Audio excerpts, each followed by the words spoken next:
नमस्कार साथियों, तो फिर से एक नई वीडियो में आपका स्वागत है। और आज हम आपको कराने वाले हैं क्लास 12 पॉलिटिकल साइंस का चैप्टर 6, जिसका नाम है पर्यावरण एवं प्राकृतिक संसाधन। तो इस चैप्टर में से आपके काफी ज्यादा क्वेश्चन पूछे जाते हैं, 2 नंबर में पूछे जाते हैं, ऑब्जेक्टिव में भी पूछे जाते हैं, और आपसे इसमें जो है 5 नंबर में भी क्वेश्चन पूछे जाते हैं, जो कि आपकी परीक्षाओं के लिए काफी ज्यादा महत्वपूर्ण होते हैं, जो कि आपकी तैयारी को बेहतर बनाते हैं, आपकी जो परसेंटेज होती हैं उनको क्या करते हैं, इंक्रीज करते हैं। तो इसीलिए आपको हर चैप्टर को अच्छे से समझना, अच्छे से पढ़ना होता है, ये आपको ध्यान रखना है। और हमने आपके लिए इसकी प्लेलिस्ट बना दी है। इससे पहले हमने आपके इसके 5 चैप्टर कंप्लीट करा दिए हैं, उनके सारे के सारे सब्जेक्टिव क्वेश्चन करा दिए हैं। तो अगर आपने वो नहीं देखे थे तो आप उन्हें जाकर जरूर देखिए, ताकि आपकी तैयारी अच्छे से चलती रहे। तो आइए बिना देरी के वीडियो को स्टार्ट करते हैं और देखते हैं अपने सारे के सारे क्वेश्चन जो कि आपकी परीक्षाओं में पूछे जाते हैं। तो इसमें आपसे सबसे पहला प्रश्न पूछा जाता है, 1992 में रियो में कौन सा विश्व शिखर सम्मेलन हुआ था। तो वेरी इंपॉर्टेंट क्वेश्चन है, आपसे 2 नंबर में पूछा जाता है। तो 1992 में रियो डी जेनेरियो में पृथ्वी शिखर सम्मेलन हुआ था, जिसे पर्यावरण और विकास पर संयुक्त राष्ट्र सम्मेलन के नाम से भी जाना जाता है। तो ये क्वेश्चन आपसे 2 नंबर में पूछा जाता है कि 1992 में कौन सा सम्मेलन हुआ। तो 1992 में रियो डी जेनेरियो में एक सम्मेलन हुआ, जिसे शिखर विश्व शिखर सम्मेलन के नाम से जानते हैं। किसके लिए हुआ था? ये पर्यावरण विकास के लिए हुआ था, ये आपको याद रखना है। फिर आता है स्टॉकहोम यानी कि स्वीडन सम्मेलन कब हुआ था। तो स्टॉकहोम में पर्यावरण पर संयुक्त राष्ट्र सम्मेलन 5 से 16 जून के बीच में 1972 तक आयोजित किया गया था। यह एक अंतरराष्ट्रीय सम्मेलन था। तो ये क्वेश्चन भी आपसे 2 नंबर में पूछा जाता है कि स्टॉकहोम सम्मेलन कब हुआ। तो स्टॉकहोम एक शहर है जो कि स्वीडन में पड़ता है, स्वीडन एक देश है, और ये जो सम्मेलन है 1972 में हुआ था। बस आप इतना लिखिए, आपको ये 5 जून से 16 जून तक लिखने की कोई जरूरत नहीं है। आप बस इतना लिखिए कि स्टॉकहोम सम्मेलन जो है 1972 में हुआ था, और ये जो है एक अंतरराष्ट्रीय सम्मेलन था। अगला क्वेश्चन है, भारत के मूल निवासियों के लिए किस शब्द का प्रयोग किया जाता है। वेरी इंपॉर्टेंट क्वेश्चन है, क्योंकि ये क्वेश्चन आपसे काफी ज्यादा पूछा जाता है कि मूल निवासी किसे कह जाते हैं, या फिर भारत के मूल निवासियों के लिए कौन सा शब्द प्रयोग किया जाता है। तो भारत के मूल निवासियों के लिए शब्द प्रयोग किया जाता है आदिवासी। तो आप जानते हैं कि आदिवासी लोग कौन होते हैं, कि किसी भी क्षेत्र में काफी समय से रह रहे लोगों को ही आदिवासी कहा जाता है, और वही उस देश के मूल निवासी हुआ करते हैं। जैसे कि हमारे देश में आप जानते हैं बहुत सारे लोग जो है मूल निवासी हैं। जैसे कि आप यदि आप जाएंगे अंडमान निकोबार में, तो वहाँ पर जो है काफी लोग रहते हैं जिन्हें आदिवासी के नाम से जानते हैं। तो वो कौन होते हैं? वही मूल निवासी होते हैं। हम इस देश के मूल निवासी नहीं है, क्योंकि मूल निवासी किनको कहा जाता है? जो कि किसी क्षेत्र में विशेष समय से रह रहे हो, एक टाइम से काफी ज्यादा समय से रह रहे हो, और वो आज भी के टाइम पर भी काफी लोग जंगल में रहते हैं, तो उन्हीं को मूल निवासी कहते हैं या आदिवासी कहते हैं। तो इसमें पूछा गया है भारत के मूल निवासियों के शब्द के लिए किस शब्द का प्रयोग किया गया है। तो भारत के मूल निवासियों के लिए आमतौर पर आदिवासी शब्द का प्रयोग किया जाता है, जिसका अर्थ है मूल निवासी। ये वे लोग हैं जो भारत के सबसे प्राचीन निवासी माने जाते हैं और विभिन्न जनजातीय समूहों का प्रतिनिधित्व करते हैं, जिन्हें भारत में आधिकारिक तौर पर अनुसूचित जनजाति के रूप में मान्यता प्राप्त है। तो अनुसूचित जनजाति कौन सी होती है? तो अनुसूचित वो अनुसूचित जनजाति होती है एसटी, जिसे हम कहते हैं। तो यही क्या होते हैं? आदिवासी लोग होते हैं।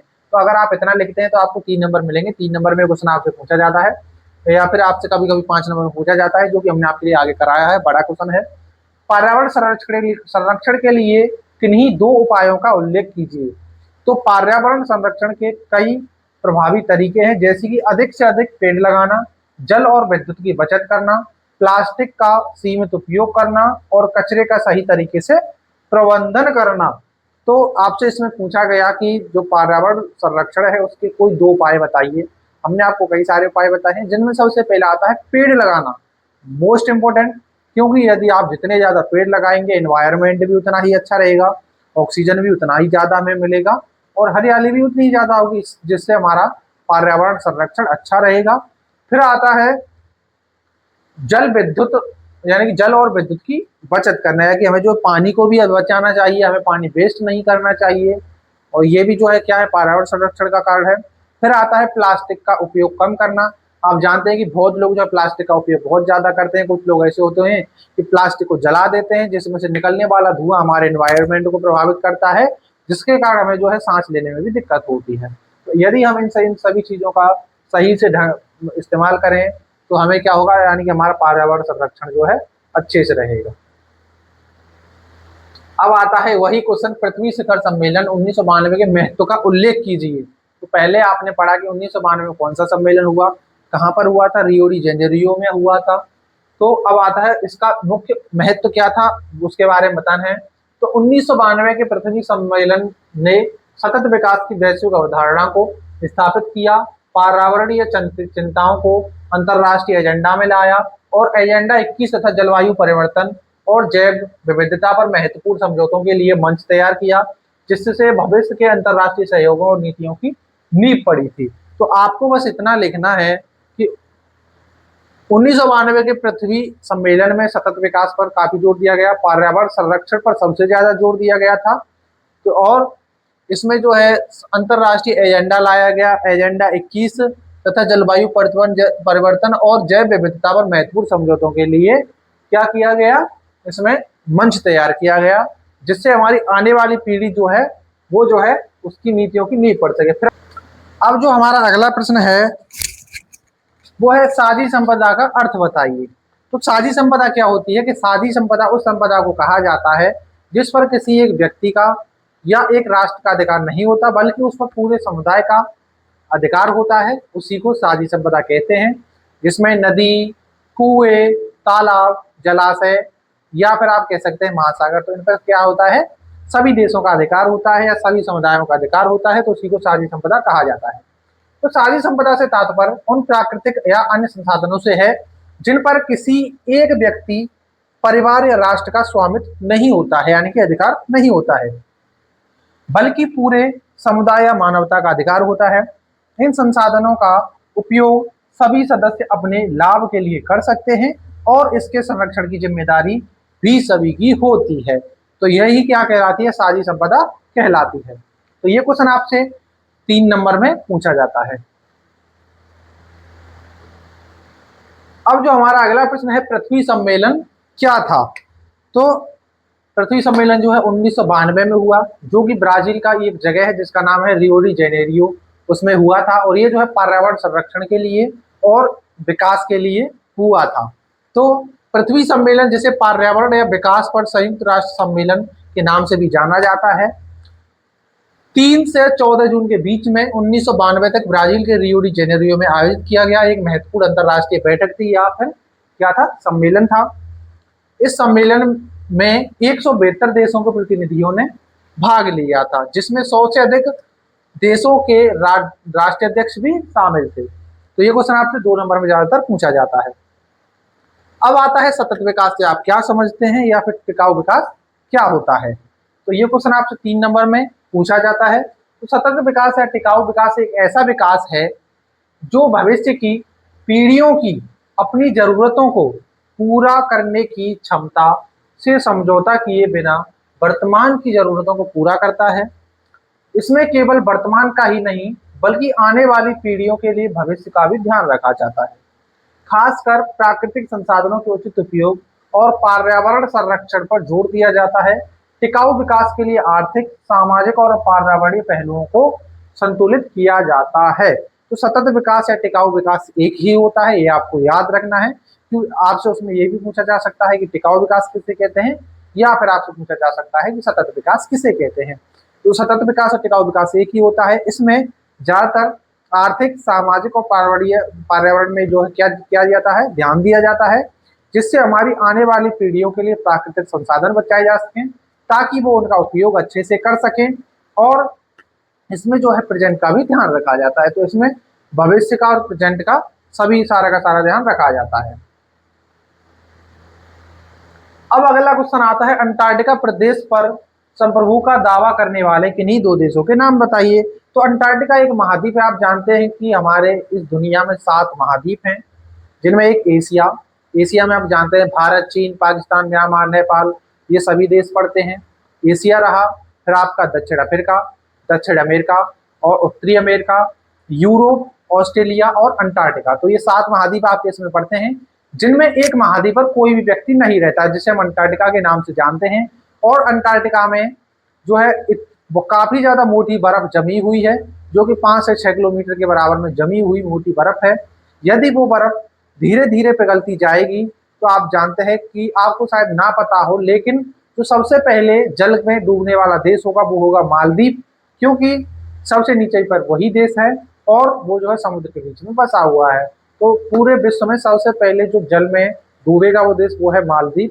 ये आपको याद रखना है। ये क्वेश्चन भी आपसे पूछा भी जाता है कि जल स्तर में सबसे पहले डूबने वाला देश कौन सा है, तो वो है मालदीव। तो अंटार्कटिका, तो अंटार्कटिका पर संप्रभु का दावा करने वाले दो देश के आपको नाम बताने, जिसमें ऑस्ट्रेलिया, फ्रांस और फिर आता है आपका अर्जेंटीना और यूनाइटेड किंगडम। तो ये सभी देश क्या है, यानी कि इस पर जो है क्या करते हैं, संप्रभु का दावा करते हैं। जिनमें अंटार्कटिका पर संप्रभु का दावा करने वाले देशों में ऑस्ट्रेलिया और फ्रांस शामिल है, जो अंटार्कटिका संधि पर हस्ताक्षर करने वाले मूल 7 देशों में से एक हैं, जिन्होंने महाद्वीप के कुछ हिस्सों पर अपने दावे पेश किए हैं। इनके अतिरिक्त अर्जेंटीना ने, चिली ने, न्यूजीलैंड ने, नॉर्वे ने और यूनाइटेड किंगडम ने भी अंटार्कटिका पर क्षेत्रीय दावे किए हैं। तो ये क्वेश्चन आपसे सिर्फ 2 नंबर में पूछा जाएगा। बस आपको 2 देशों के नाम बताने हैं। तो हमने आपको जो है बताए हैं ऑस्ट्रेलिया और फ्रांस, अर्जेंटीना भी है, चिली भी है, न्यूजीलैंड भी है, यूनाइटेड किंगडम भी है और नॉर्वे भी है। तो यानी कि कुल मिलाकर ये आपके 7 देश बनते हैं जिन्होंने उस पर हस्ताक्षर किए थे अंटार्कटिका संधि पर। और ये सातों देश जो है क्या करते हैं, दावा करते हैं किसका, अंटार्कटिका पर अपना संप्रभु का दावा करते हैं।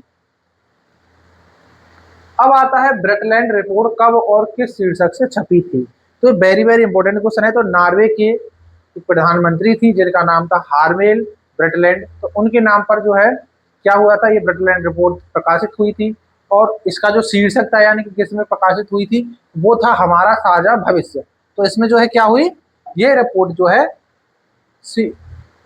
छपी थी या रिपोर्ट प्रकाशित हुई थी। और कब हुई थी, तो वो 1987 में हुई थी। तो ये क्वेश्चन आपसे 3 नंबर में पूछा जाएगा।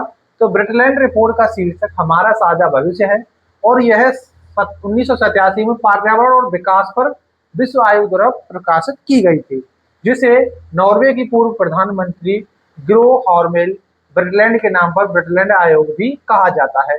यह रिपोर्ट सतत विकास की अवधारणा को प्रस्तुत करने के लिए एक ऐतिहासिक दस्तावेज थी। अब आता है क्योटो प्रोटोकॉल किससे संबंधित है। तो वेरी वेरी इंपॉर्टेंट क्वेश्चन है, ज्यादा 2 नंबर में पूछा जाता है।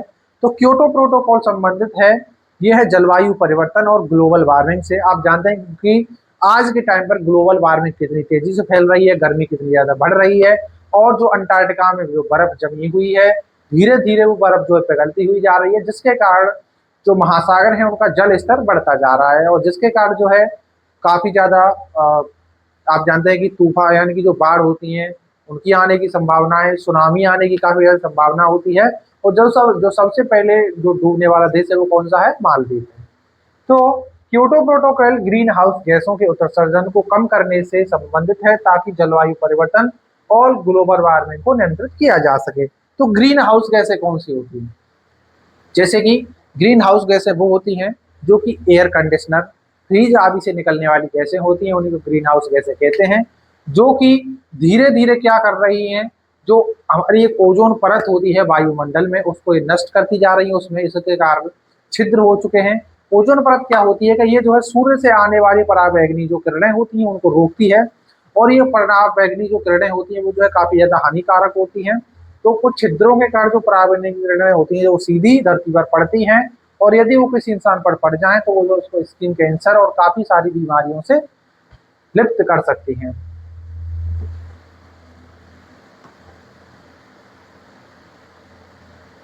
अब अगला क्वेश्चन आता है, वैश्विक स्तर पर फैलने वाली किन्हीं 2 महामारियों के नाम लिखिए। तो आप जानते हैं वैश्विक स्तर पर 2 महामारियां काफी ज्यादा तेजी से फैली थी। एक था बर्ड फ्लू, फिर आता है कोरोना जो कि 2019 में फैला था। आप जानते हैं कि इसमें बताया गया था कि ये चीन के द्वारा फैलाया गया है। तो ये जो है एक वैश्विक स्तर पर फैला एक महामारी थी, जिसे हम कोविड-19 के नाम से भी जानते हैं। तो बस आप ये 2 महामारियों के नाम लिखिए जो कि पूरे विश्व में फैली थी। फिर आता है साझी संपदा संस्थाओं से आप क्या समझते हैं। तो अभी हमने आपको बताया था कि साझी संपदा उस संपदा को कहते हैं जिस पर किसी एक व्यक्ति का या एक राष्ट्र का अधिकार नहीं होता है, बल्कि पूरे समुदाय का अधिकार होता है, और उसके प्राकृतिक संसाधनों पर किसका होता है, पूरे समुदाय का अधिकार होता है, और उसी को क्या कहते हैं, साझी संपदा कहते हैं।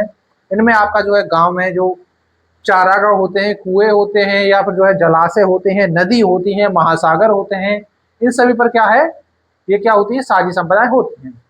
तो साझी संपदा संस्थाएं वे संस्थाएं होती हैं जो ऐसे संसाधनों का प्रबंधन करती हैं जो किसी एक व्यक्ति या समूह के स्वामित्व में नहीं होते, बल्कि पूरे समुदाय या समूह द्वारा साझा किए जाते हैं। इन शासन संसाधनों का उपयोग सभी सदस्यों के लिए होता है और इनकी देखभाल तथा संरक्षण की जिम्मेदारी भी सामूहिक होती है। उदाहरण में शामिल है गांव के साझा चारागाह, कुएं और साझा जलाशय। तो ये क्या है, इस साझी संपदा के उदाहरण है। और साझी संपदा की परिभाषा वही है कि साझी संपदा उस संपदा को कहते हैं जिस पर किसी एक व्यक्ति या देश का अधिकार नहीं होता है, बल्कि उसका पूरे समुदाय का अधिकार होता है, उसी को साझी संपदा कहा जाता है।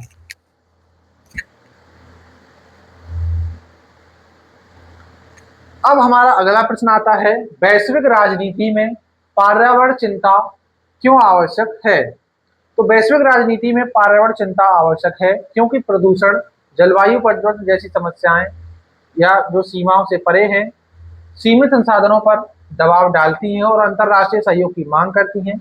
इन समस्याओं के कारण आर्थिक और सामाजिक अस्थिरता पैदा होती है, जिससे संभावित संघर्ष और विस्थापन बढ़ता है और अंततः सभी देशों की रक्षा और जीवन की गुणवत्ता प्रभावित होती है। तो वैश्विक जो राजनीति में पर्यावरण की चिंता आवश्यक क्यों होती है, क्योंकि आप जानते हैं कि ये जो पर्यावरण की चिंता है ये सिर्फ किसी एक देश की समस्या नहीं है, बल्कि पूरे विश्व की समस्या है। यदि इसको हल करना है तो आपको ज़्यादा से ज़्यादा पेड़ लगाने होंगे और आपको जो है प्लास्टिक है उसका कम उपयोग करना पड़ेगा, संसाधनों को बचाना पड़ेगा और हमें जो है जो गंदगी जो फैलती है उसको रोकना पड़ेगा, तभी जाकर जो है हमारा पर्यावरण जो है स्वच्छ रहेगा, जिसके कारण हमें जो अच्छे से ऑक्सीजन भी मिलेगा और हमें जो है अच्छे से सांस लेने में भी कोई दिक्कत नहीं होगी। आप जानते हैं कि कुछ लोग होते हैं कि जो कि प्लास्टिक को जला देते हैं, जिसके कारण जो है हमारा एनवायरनमेंट यानी कि वायुमंडल में क्या होता है कि वो जो है प्रभावित होता है, जिसके कारण हमें सांस लेने में भी दिक्कत होती है, कुछ लोगों को सांस की बीमारियां भी हो जाती हैं। तो इसीलिए जो ये पर्यावरण की चिंता है वो पूरे विश्व की एक चिंता बनी हुई है। फिर आता है वैश्विक पर्यावरण की किन्हीं दो समस्याओं और उनके निदान के उपायों का उल्लेख कीजिए। तो वैश्विक पर्यावरण की दो प्रमुख समस्याएं जलवायु परिवर्तन और वनों की कटाई है। तो सबसे पहले हम देखेंगे जलवायु परिवर्तन की समस्या क्या है। तो जलवायु परिवर्तन जिसे हम कहते हैं क्लाइमेट चेंज, तो जीवाश्म ईंधन के जलने से निकलने वाली ग्रीन हाउस गैसें पृथ्वी के चारों ओर एक परत बनाती हैं जो सूर्य की गर्मी को रोकती हैं। इससे वैश्विक तापमान बढ़ता है, जिससे विनाशकारी मौसम की घटनाएं होती हैं जैसे तूफान, सूखा और बाढ़। तो जलवायु परिवर्तन जिसे हम क्लाइमेट चेंज कहते हैं, तो आप जानते हैं कि जो जीवाश्म ईंधन के जलने से क्या होते हैं, ग्रीन हाउस गैसें निकलती हैं। जीवाश्म ईंधन क्या होते हैं, जैसे कि पेट्रोल रहा, डीजल रहा, ये सभी क्या होते हैं, जीवाश्म ईंधन होते हैं। आप जानते हैं कि जो पेट्रोल को जो है गाड़ियों में डाला जाता है, जिसके कारण जो धुआं निकलता है उनमें जो है कुछ ग्रीन हाउस गैसें होती हैं। एसी रहा उसमें से ग्रीन हाउस गैसें निकलती हैं, फ्रिज रहा उसमें से निकलती हैं। तो इन ग्रीन हाउस गैसों ने जो है पृथ्वी के चारों ओर एक परत बना दी है, यानी कि एक परत ऐसी बनाई है जो सूर्य की गर्मी को रोकती है, यानी कि और जिससे वैश्विक तापमान बढ़ता है, जिससे विनाशकारी गैस मौसम की घटनाएं होती हैं जैसे कि बाढ़ आना, तूफान आना और सूखा पड़ना, सभी क्या है, जलवायु परिवर्तन की समस्याएं हैं। फिर आता है, अभी आपने इसमें पढ़ा कि वनों की कटाई भी एक महत्वपूर्ण है, वो इसमें अभी इसमें नहीं कराया गया है। लेकिन वनों की कटाई में आप जानते हैं कि कुछ लोग क्या होते हैं कि विकास करने के लिए तो वनों की कटाई करते जा रहे हैं, जिसके कारण जो है पेड़ जो है नष्ट होते जा रहे हैं और लोगों को जो है काफी ज्यादा सांस की बीमारियां भी होने लगी हैं, क्योंकि जब पेड़ ही नहीं रहेंगे तो हमें सांस कहाँ से, यानी कि ऑक्सीजन कहाँ से मिलेगा और हम सांस कैसे ले पाएंगे। आप जानते हैं कि जो धरती पर जो ऑक्सीजन की मात्रा है वो 21% है, नाइट्रोजन की मात्रा आप जानते हैं 78% है और बाकी की 1% में क्या आती है, जो अदर जो गैसें होती हैं वो उसमें आती हैं। तो आप जानते हैं कि हम जो है ऑक्सीजन ग्रहण करते हैं और कार्बन डाइऑक्साइड छोड़ते हैं, और जो सबसे ज्यादा ऑक्सीजन प्रदान करने वाले जो पेड़ है वो है पीपल का पेड़, जो कि रात में भी हमें क्या देता है, ऑक्सीजन देता है। बरगद का पेड़ भी जो है क्या देता है, ऑक्सीजन देता है। अब आता है इसके निदान के कारण क्या है। तो सबसे पहले आता है नवीकरण ऊर्जा स्रोतों का उपयोग करना, जैसे सौर और पवन ऊर्जा जैसे स्वच्छ ऊर्जा स्रोतों को अपनाना। यानी कि आप जानते हैं कि अब जो है, अब लाइट के लिए आप जानते हैं सौर ऊर्जा का उपयोग किया जाता है। अब जो हवाएं चलती हैं उनके द्वारा भी जो है विद्युत बनाई जा सकती है। और जैसे कि जल के द्वारा भी विद्युत बनाया जाता है, जैसे कि यदि कोई बांध है तो किसी बांध पर जो है टरबाइन लगाकर, तो जो टरबाइन लगाकर जो है वो ऐसे गोल गोल घूमती है, जिसके कारण जो है क्या होती है, बिजली उत्पन्न होती है और वो जो है शहरों में क्या की जाती है, छोड़ दी जाती है। फिर आता है ऊर्जा दक्षता बढ़ाना, तो ऊर्जा की खपत को कम करने और ऊर्जा के उपयोग को अनुकूलित करने के उपाय करना। फिर आता है कार्बन उत्सर्जन में कटौती, तो सार्वजनिक परिवहन का उपयोग करना, पुनर्चक्रण करना और टिकाऊ कृषि पद्धतियों को अपनाना। वनों की कटाई और जैव विविधता का ह्रास। तो पहले आपने जो पढ़ा था, ये पढ़ा था जलवायु परिवर्तन की समस्या और इसके निदान, और अब आता है वनों की कटाई और उसकी समस्या। तो वनों की कटाई की समस्या क्या है? तो मनुष्य द्वारा वनों की अंधाधुंध कटाई से कई जीव जंतुओं और पौधों की प्रजातियां विलुप्त हो रही हैं। वनों की कटाई से कार्बन डाइऑक्साइड का स्तर बढ़ता है और मिट्टी का क्षरण भी होता है। आप जानते हैं कि यदि जितने ज्यादा पेड़ काटे जाएंगे तो कार्बन डाइऑक्साइड उतना ही बढ़ता जाएगा, क्योंकि जो पेड़ होते हैं वो जो ऑक्सीजन छोड़ते हैं और वो जो कार्बन डाइऑक्साइड ग्रहण करते हैं। यदि पेड़ नहीं रहेंगे तो कार्बन डाइऑक्साइड को ग्रहण कौन करेगा, और कार्बन डाइऑक्साइड ग्रहण नहीं होगी तो वो जो है हमें जो है क्या होगी, सांस लेने में दिक्कत ज्यादा हो जाएगी। और जो पेड़ जो यानी कि पेड़ जो सांस लेते हैं वो कार्बन डाइऑक्साइड जैसे से लेते हैं, और हम जो सांस लेते हैं वो क्या लेते हैं, ऑक्सीजन लेते हैं। यानी कि पेड़ों के द्वारा ऑक्सीजन छोड़ा जाता है और उनके द्वारा कार्बन डाइऑक्साइड को ग्रहण किया जाता है, और हमारे द्वारा ऑक्सीजन को ग्रहण किया जाता है और कार्बन डाइऑक्साइड को छोड़ा जाता है। तो आप कह सकते हैं कि ये दोनों एक दूसरे के विपरीत है, यानी कि पेड़ों के कारण ही इंसान जिंदा रह रहे हैं। अब आता है इसके निदान क्या है? तो वनीकरण और वनों का संरक्षण, तो बड़े पैमाने पर पेड़ लगाना और मौजूद वनों की रक्षा करना। यानी कि हमें जो है काफी मात्रा में पेड़ लगाने चाहिए, और जो अभी हमारे जो वन बचे हुए हैं या जंगल बचे हुए हैं हमें उनका संरक्षण करना चाहिए। फिर आता है टिकाऊ वन प्रबंधन, तो ऐसे तरीके अपनाना जिनसे जंगल कटाई के बाद फिर से बढ़ सके और वनों की जैव विविधता बनी रहे। यदि आपको किसी प्रकार से वन की कटाई करनी पड़े तो हमें कुछ ऐसी चीजें अपनानी चाहिए जिसके कारण वो जंगल जो है दोबारा से बड़ा हो सके। फिर आता है जागरूकता बढ़ाना, तो टिकाऊ जीवन शैली के महत्व के बारे में लोगों को जागरूक करना चाहिए।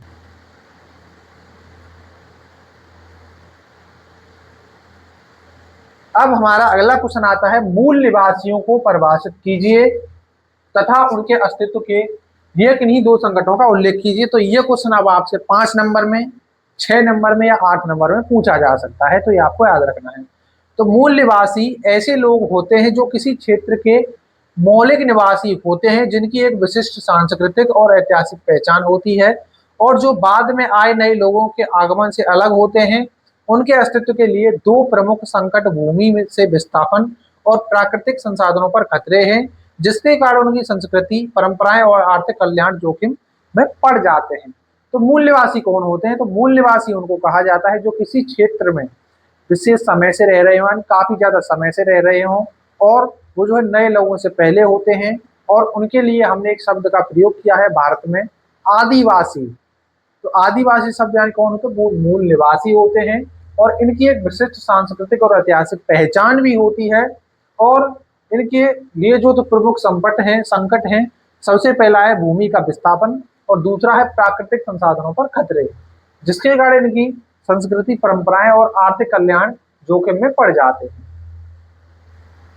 और इनके अस्तित्व के लिए जो संकट थे वो थे भूमि का विस्थापन और प्राकृतिक संसाधनों पर खतरा। तो सबसे पहले आता है भूमि का विस्थापन और प्राकृतिक संसाधनों पर खतरा। तो मूल निवासियों को अपनी पैतृक भूमि से जबरन विस्थापित किया जाता है, अक्सर औपनिवेशिक विस्तार, विकास परियोजनाओं या संसाधनों के शोषण के कारण। इससे वे अपने पारंपरिक जीवन जीने के तरीके, भूमि से अपने गहरे संबंध और इन प्राकृतिक संसाधनों से कट जाते हैं जिन पर उनकी संस्कृति और आजीविका निर्भर करती है। फिर आता है इसके प्रभाव। तो इससे न केवल उनकी संस्कृति और पहचान खतरे में पड़ती है, बल्कि उनके आर्थिक कल्याण और आत्मनिर्णय का अधिकार भी प्रभावित होता है, जिससे वे अपनी ही भूमि पर हाशिए पर चले जाते हैं। अब आता है संस्कृति और भाषाई विलुप्त। तो आधुनिकीकरण, भेदभाव और सांस्कृतिक एकीकरण के दबाव के कारण मूल निवासी संस्कृतियां और भाषाएं खतरे में हैं। कई मूल निवासी भाषाएं विलुप्त होने की कगार पर हैं, क्योंकि उन्हें कई राज्य की प्रमुख भाषा से प्रतिस्पर्धा करनी पड़ती है और अक्सर उनकी सांस्कृतिक विरासत को महत्व नहीं दिया जाता है। फिर आता है इसके प्रभाव क्या है, तो भाषाओं और संस्कृतियों के लुप्त होने से समुदाय की विशिष्ट पहचान का नुकसान होता है और वे अपनी संस्कृति जड़ों से कट जाते हैं, जिससे उनके सामाजिक ताने बाने को नुकसान पहुंचता है। जैसे आप जानते हैं कि भारत देश की जो राज्य भाषा है जिसे हम हिंदी कहते हैं, और ये जो है भारत के लगभग 18 राज्यों में बोली जाती है। यदि हमारी भाषा को हमसे छीन लिया जाए या तो फिर क्या होगा, हमारी संस्कृति नष्ट होती जाएगी, लोगों को एक दूसरे का अच्छे से समझ में नहीं आएगा, जिसके कारण क्या है, ये भी हमारी सांस्कृतिक पहचान को क्या होगा, नुकसान होगा। तो अब इस चैप्टर के आपके सारे इंपॉर्टेंट क्वेश्चन यही समाप्त होते हैं। उम्मीद है आपको ये चैप्टर अच्छे से समझ में आया होगा और आपको ये वीडियो पसंद आई होगी। तो इसके जो इंपॉर्टेंट क्वेश्चन हैं आपसे जो पूछे जाते हैं, पृथ्वी सम्मेलन कब हुआ, 1992 में हुआ था, रियो डी जेनेरियो में होता, जो कि ब्राजील का एक शहर पड़ता है। फिर आपसे इसमें से एक क्वेश्चन पूछा जाता है, साझी संपदा किसे कहते हैं, वो क्वेश्चन भी आपसे पूछा जा जाता है। साझी संपदा उस संपदा को कहते हैं इस पर किसी एक विशेष व्यक्ति या राष्ट्र का अधिकार नहीं होता है, बल्कि पूरे समुदाय का अधिकार होता है, उसी को साझी संपदा कहते हैं। फिर आपसे पूछा जाता है, मूल निवासी किसे कहते हैं या मूल निवासियों के लिए कौन सा शब्द प्रयोग किया जाता है। तो ये तीन क्वेश्चन ज्यादातर इस चैप्टर में से इंपॉर्टेंट है, मोस्ट इंपॉर्टेंट है। आप इनको याद कर लेते हैं तो भी आपको लगभग इस चैप्टर के सारे आंसर पता चल जाएंगे। तो यदि आपको चैप्टर अच्छे से समझ में आया हो, वीडियो पसंद आई हो, तो प्लीज वीडियो को लाइक कर देना, एक कमेंट जरूर कर देना, ताकि हमें मोटिवेशन मिलता रहे और हम आपके लिए ऐसे ही अच्छे से वीडियो बनाते रहें और आपकी तैयारी भी बेहतर चलती रहे। आगे जैसे ही ये सब्जेक्ट आपकी समाप्त हो जाएगी, यानी कि इस चैप्टर के सारे जो चैप्टर समाप्त हो जाएंगे, फिर हम आपको कराएंगे इसके मोस्ट इंपोर्टेंट क्वेश्चन जो कि आपकी परीक्षा में पूछी जाती हैं, सब्जेक्टिव भी ऑब्जेक्टिव भी। और फिर जो है हम आपको हर सब्जेक्ट के लगभग 10 मॉडल पेपर कराएंगे, जिसके बाद आपकी कोई भी आपको किसी भी चीज की पढ़ने की जरूरत नहीं पड़ेगी, कहीं से भी पढ़ने की जरूरत नहीं पड़ेगी। सारे के सारे क्वेश्चन हम जो इसमें कराएंगे, आपको जो है सॉल्व करने की जरूरत नहीं है, हम उसी में सॉल्व कराएंगे। आप अपनी कॉपी में नोट करते चलिए, उनका रिवीजन करते चलिए, बस आपकी तैयारी बेहतर चलती रहेगी। तो मिलते हैं अगली वीडियो में, तब तक के लिए जय हिंद, वंदे मातरम।